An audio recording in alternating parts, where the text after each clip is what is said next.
Hai, vă pupă, să recunoaște că am fost mai eficient. Gogule, nu te minți singur. Ai fost mai eficient că s-a dezbrăcat asta pe bar.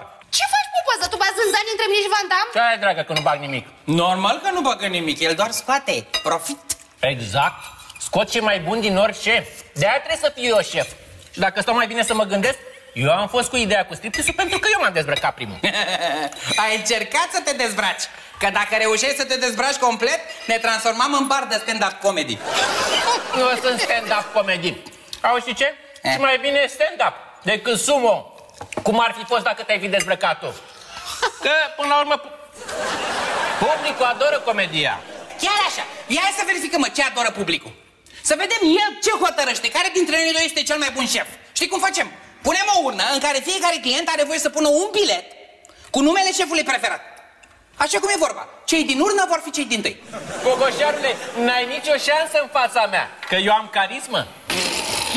Păi, te mai încolo cu scaunul, că eu n-am făcut de mic. Vreau să iau tamanacul. Și uite, ca să vă dovedesc că sunt absolut sigur pe mine, în cazul puțin probabil să iasă egalitate, o să las pe adiposul ăsta să câștige. Pentru că eu merg întotdeauna pe calea victoriei. Păi și ce faci când te întorci, că e sens unic acolo?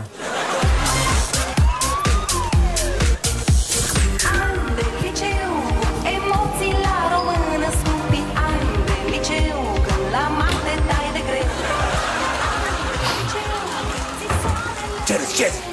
Așa arăt eu, mă, adânc când... Nu mai râde. Bună dimineața! Sărui patria!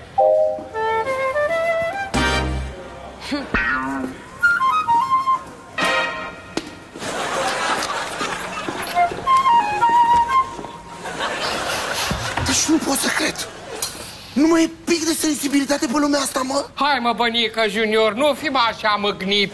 Că de s-a schimbat tipurile. S-a dus moda aia când se punea floarea frumos în glastră, așa. Acum se aruncă în coșul de gunoi.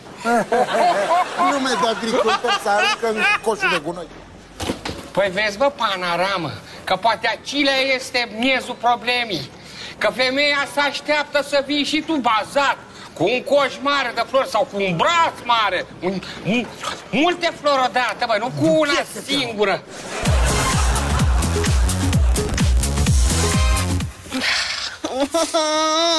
Nu pot să crezi să te naști și ăsta. Mă, Pisică, că știi că eu te plac chiar și așa, neparfumată. Da, mă, tăurașule, dar vreau să mă simt și eu sexy, să știu că miros frumos, îmi dă încredere. Uite, promit că o să mă dau peste cap și îți iau ce parfum vrei tu. Și până atunci?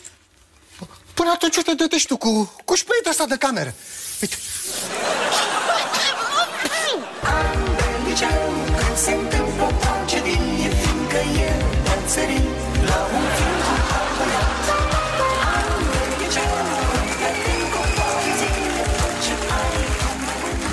Da, am înțeles, șef. Hai că deja s-a întrecut măsura. Poponețule, de unde sunt astea? Nu sunt de la mine.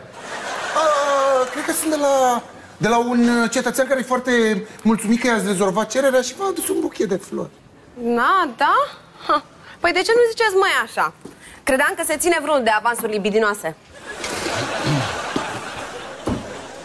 Tot e bine care vază, însemnează că nu-i chiar totul pierdut. Să lasă greu. Ei, las că te dau eu pe brazdă. Pe cine vrei să dai pe brazdă, Poponețule? Pe nimeni. Nu, ziceam că vorbeam despre cum se face o brazdă bună, da. Că îl întreb pe Chiorete, că el se pricepe, care pământ. Bă, de dracu, mă faci țăran? Nu, mă, nu, latifundiar. Mă! Nu pot să-ți explic ce înseamnă, dar nu e ce crezi tu. Vezi să nu fie apă de closet în loc de apă de toaletă, că nevastă mea e expertă. Te miroase de la o poștă și te găsește și în gaură de șarpe. Mă, bossule, că astea sunt fake-uri 1 la 1, e marfă de calitate, o dau și la mall-uri. Nu mai bar ce să dă cu așa ceva.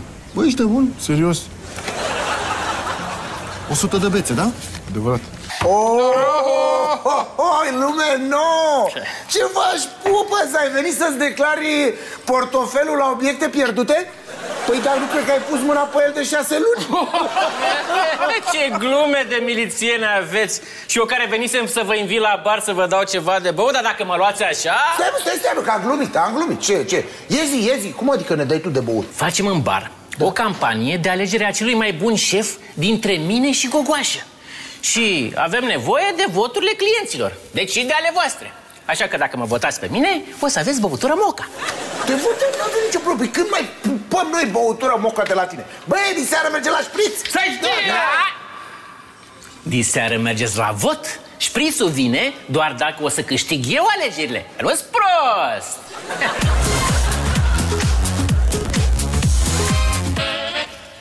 Tara! Adică tara! Cât mă e de proastă? Sau de joarsă care se dă cu fake-uri de tarabă? Păi și că tu unde știi că e fake, că nici măcar nu l-ai mirosit? De unde aveai tu bani de original? E original! Da? E original! Bineînțeles! Van Damme, sper că nu te-ai întins cu careva ca un cigoloi ordinar, că îți ia de la mine și de la viață. Zi de unde ai avut bani de parfum. M-am împrumutat la pupăză, că ai zis că ți-l dorești și o să muncesc din greu ca să-mi achit datoria. Iubițele mea, stai liniștit că nu o să fie nevoie să scavacești la pupăză, că dacă vrea voturile noastre o să uite de datorie. Asta dacă chiar ai luat bani de la el. Moceriță cu 3 foi, moceriță cu 3 foi, mor cerut la Maica dor, mor cerut la Maica doi. Să-mi trag una. Să trimit pe cineva să vă închidă gurile? Șef! Bravo! Vai, șefa, dar ce frumos cântați la drâmbă! Dar unde ați învățat vrea a cânta așa minunat? Că pe noi la poliție în școală ne-am învățat să cântăm numai la fluier. Mi-a pus tata. Drâmba în mână? Nu, profesor particular. Știu să cânt și la pian și la contrabas, dar pe asta nu le pot aduce aici. Normal, că e greu cu pianul pe scări. N-am scări că stau la vilă. Și aveți lift? Extraordinar! Cum e, mă, viața asta, mă? Cum e, mă? Cum e, mă, și frumoasă și bazată? Băi, mi-am găsit jumătatea, mă înțelegi? Cum dracu să uite asta la tine, revină-ți? Că nu-i de nasul tău. Ce, mă, dar tu erai de nasul lui Cati, mă? Special ai făcut o hienă? Nu, mă. Că știi că mă doare și place să presari în sare pe rană. Stai, mă, că a fost o comparație nefericită, n-am vrut să știi. Nu, hai, te rog.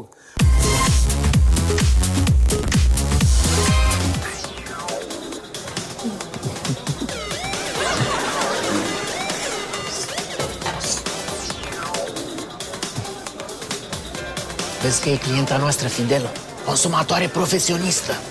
Fă conversație cu ea ca să stea cât mai mult. Păi și Emma? Lasă-mă că doar nu o să fie geloasă pe toate trecutele. Cum e cocktailul? Super. Și paiul? Ok. Momentan am 2 voturi peste tine. Pregătește-te să-mi eliberezi birou. E încă de vreme, repezitule, că deocamdată au votat doar frecangii care zac prin baruri în loc să fie la serviciu. Că de cine se aseamănă se votează. De-abia de acum încolo o să vină, mă, votanții mei. Adică barosanii care și-au terminat afacerile și colegii mei maciomenii care vin la agățat. Nu știi tu.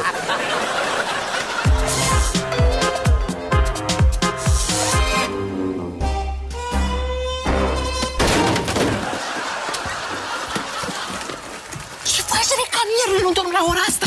Ba da, adică nu dormie. Dacă dormeam când umblam, era somnambul. Am fost până la bar să văd cum stați cu alegerile, cu balotajul, că poate aveți nevoie de ajutor. Da, să nu băga mâna în gunoi, că... Păi nu bag, Că ăsta e gunoi, mă, nu e altceva, că e... Adică e gunoiul pe care îl duceam eu la pubelă, că nu e altceva. Ce pubelă, pupăză? Asta e urna de voi, ce crezi că eu sunt prost? Uite, pupăză. Dracu, ce le-ai lipit să pupăză? Păi toate cu pupăză, mă, nărodule. Prostici, mă. Păi nu trebuie, dacă vrei să-și menuiești alegerile. Trebuie să le faci să pară un scor apropiat, mă, strâns, un soi de balotaj, dar în favoarea ta, deșteptule. Cam cât de strâns? Atât, adică foarte să fie la diferență de un vot pentru tine, mă, ca să câștigi tu. Nu minți că te-am văzut cu ochii mei câte crize ai cofilita aia. Pupăză m-a pus că e o clientă fidelă care face consumații de o grămadă de bani. Eu n-am nicio treabă cu ea. Știi că doar pe tine te iubesc. Dovedește. Aici? Da, că vreau să inaugurăm și teșgheaua. Normal. Teșgheaua? Teșgheaua? Nu putem. De ce? Pentru că nu avem protecție, pisică. Cum n-avem? De ce n-avem? Nu trebuia să cumperi. Bă, da, pisică, eu trebuia să cumpăr, dar n-am cumpărat ca să nu zici că îmi fac provizii pentru clientele alea care se dau la mine. Deci recunoști că se dau la tine. Și tu le lași, mă? Le lași? Le lași? Le las, pisică, cum să le las? Iată-ți trebuie, tăurașule. Hai că mă duc în birou la pupăză să caut prezervativ, că trebuie să aibă. Doar de-aia și-a luat bară, să pârlească gagicuțe. Iura, la cât de chitrosie le pune pe alea să vină cu prezervativele de acasă. Mai taci, Cobe, că adio inaugurare pe teșghea. Și eu copii în spatele ei nu cresc, să fie clar. Dă-mi cărpa să șterg halbele. Ia-ți alta.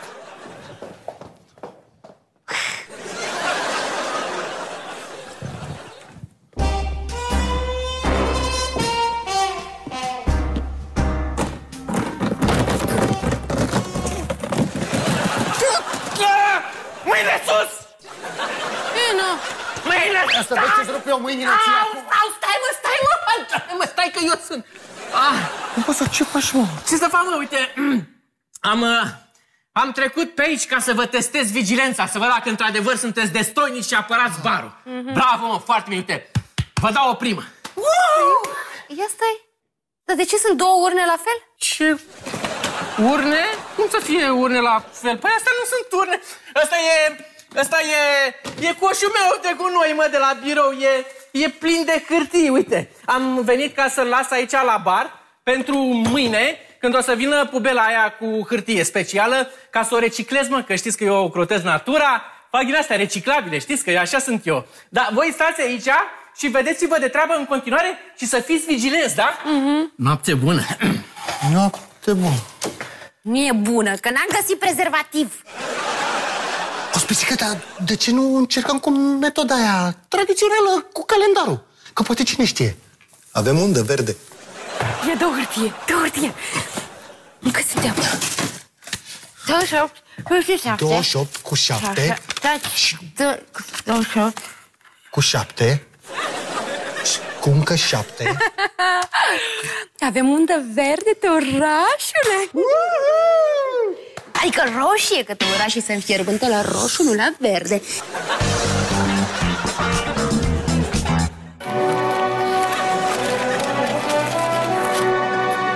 Da treacu, muzica aia mai încet, când dai treacu nervii și achilea suntem într-o sete de poliție, nu la Ateneu Român.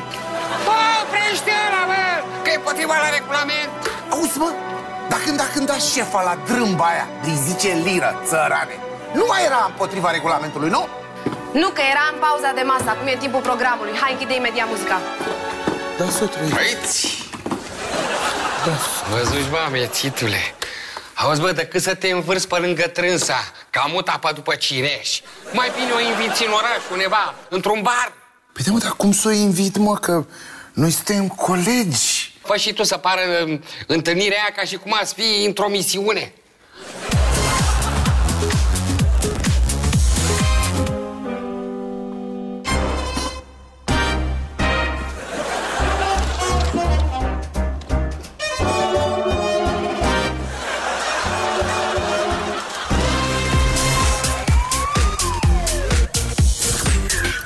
rețea de traficanți de parfumuri contrafăcute. Da, și ăștia infractorii se întâlnesc cu clienții la clubul El Macho. Și de asta am nevoie de dumneavoastră, ca să mergem împreună să le facem flagrantul.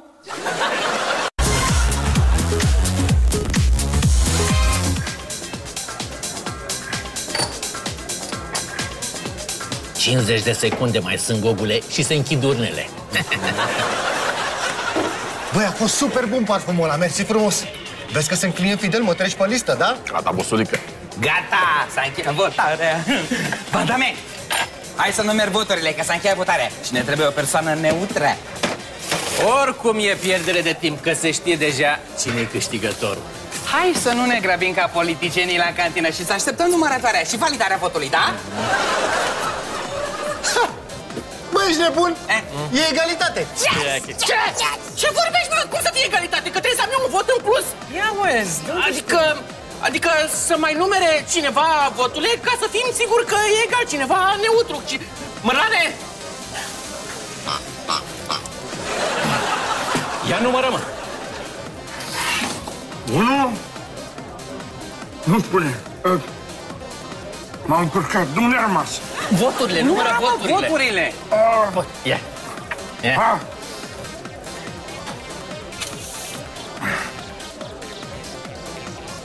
Egalitate. Cum egalitate? Cum egalitate? Oameni buni! Oameni buni, e fraudă! Au măsluit voturile! Zi mai bine că te oftiști că ai apucat să spui că la egalitate eu rămân șef. Asta e, băi, pupăză, ai pierdut. Obișnuiește-te cu chestia asta. Eu sunt șeful. Și în calitate de șef, să sărbătorim! Fac cinste la toată lumea cu urând de băutură! Puneți-ne bine că ai venit. Bă, trebuie să deschizi o anchetă pentru că s-au fraudat voturile. Nu pot acum, că sunt într-o misiune undercover. Vorbim mai târziu, să nu mă dai de gol. Stai, cum bă? Sărut mâna? Astea pentru ce sunt? Ca să părem un cuplu de îndrăgostiți. Să rămânem undercover. Da? Da. Și unde ziceai că sunt prietenii ai tăi, iubire? Cred că încă n-au venit. Să mai așteptăm.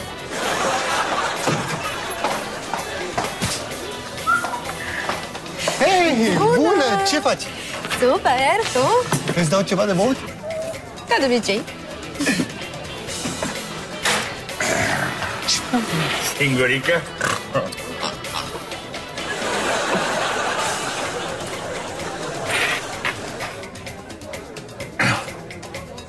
Un pepene? Nu, mersi. Uitați, tipa aia care tocmai a intrat, cred că face parte din banda de traficanți. Aha. Ce faci, mai nebunit? Stați că intra și un interlop care mă cunoaște după față, știe că-s Gabor. Și mă ascund și eu aici la dumneavoastră. Vă rog, protejați. Popornețule, încetează cu circul ăsta, că m-am prins că misiunea ta e să dai la mine. Eu mă duc să o verific pe tipa aia să văd dacă mint sau nu.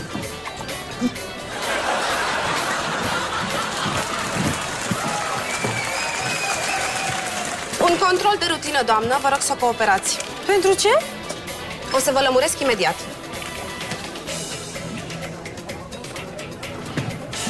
De ce o verificați, mă, pe o filita aia? Avem informații că s-ar putea să fie o traficantă de parfumuri. Da? Așa umilită n-am fost în viața mea. Ce fel de bar e ăsta, domn patron? Vine omul să bea un pahar și îl umflă poliția? Asta în timp ce adevărații infractori umblă liber printre noi. Îmi cer scuze, doamnă, a fost o confuzie. Îmi cer scuze și eu, dar habar n-am despre ce este vorba. Haideți, domn patron, rezolvați confuzia, doamne, dacă vreți să vă dați șef. Păi... Nemernicule! Dar nu e vina mea, șefă, că n-a venit asta cu parfumurile la ea. Poate că o fi aflat de razie. Poate avem o cârtiță în secție. Nu pentru minciuna cu misiunea te-am pleznit, pentru sărut. Deci de-aia te dădeai tu pe lângă o filita aia să-ți dea parfum, oca, traficantă nemernică, te omor! Mă, păi că ai turbat, nu e nicio traficantă. Cum să fie traficantă? N-a văzut-o cum e îmbrăcată? Are o grămadă de bani. Are o grămadă de bani? Păi din ce crezi că ea are cap sec? Pisică, uite, jur pe dragostea noastră că n-am luat niciun parfum de la aia. Am luat parfumul de la un tip care e acum în bar. Dacă nu mă crezi, hai să-ți confirme chiar el. Haide! Îl găsesc și rezolvăm toate problemele. Ah? Oh. Mai devreme era chiar aici unde stă Pupăză, jur. Unde s-a dus? Incredibil, incredibil, inadmisibil. Sunt un pachet de nervi. Hai, Piți, mai dăm un suc, că numai tu poți să mă mai relaxezi. Așa, mă? Ai relaxat-o?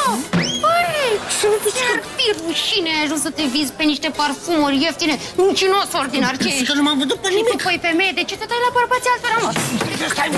Emma! Știți, Emma? Ăsta e ospiciu, nu e bar. Eu nu mai pun piciorul aici niciodată. Doamne, stați un pic, că e confuzie. Ce-ai făcut inconștient-o? Uite, din cauza ta nu o să mai vină în bar și era cea mai importantă consumatoare a noastră. Aha! Astea sunt clientele tale, Pupăză, traficante de parfumuri și vrei să ai razie în bar în fiecare zi? Să ți se ducă bucul că e local de interlopi? Oh, deci asta chiar era traficant de parfumuri? Cum adică foarte chiar? tare, ce flair am avut, îți dai seama? Și aia ce? Ce? Tăgoace. Asta e, da? Astea sunt, da? V-am prins, mă, pe toți v-am prins. Hai, vezi ce fac eu acum, anchetă și te confiscă. Hai, gata, mersi.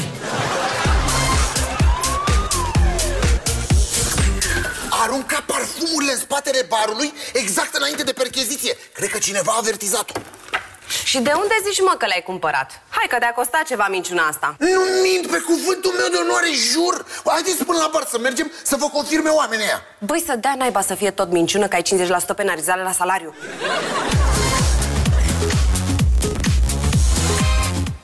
Caută, bossule. Ți-am zis că sunt client fidel, da? Mersi frumos. Fii atent că săptămâna viitoare s-ar putea să-ți mai cer unul. Da, bossule. Da? Nu mișcă nimeni! Nu mișcă nimeni! Flagrant! Ia, dă-mi coace! Dă-mi coace!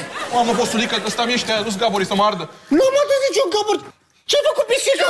Vrei să mă pui rău cu interlopii? Eu? Ați văzut, șefa? Ce flagrant frumos v-am organizat pentru dumneavoastră. Da, da, îmi place. Chiar am făcut rost de niște bani la buget. Adică vinde și parfumurile astea și cu alea de la secție, corect! Ce deșteaptă sunteți! Nu mă din leafa ta că ai 50% amendă. Pentru minciună, că te-am avertizat. Stai. De ce-am mințit eu? Cu ce am mințit eu? Păi n-ai organizat niciun flagrant, că dacă știai că ăsta e traficantul, mi l-arătai de seară că era în bar. De unde știți? Pentru că l-am remarcat, poponețule, că e arătos. Și eu sunt femeie. N-ai fi fost tu un om serios. Mișcă. Pentru dumneavoastră mă fac să mor eu. Nu mai strângeți. De fapt, de încolo de bani. Etenau să-mi ia 50%. Am aflat că e în căutare de partener. Asta e important. Îmi vine și mie rândul.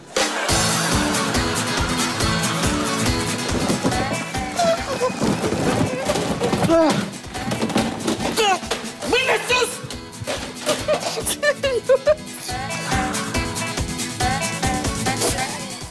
Uite, bă, s-a terminat.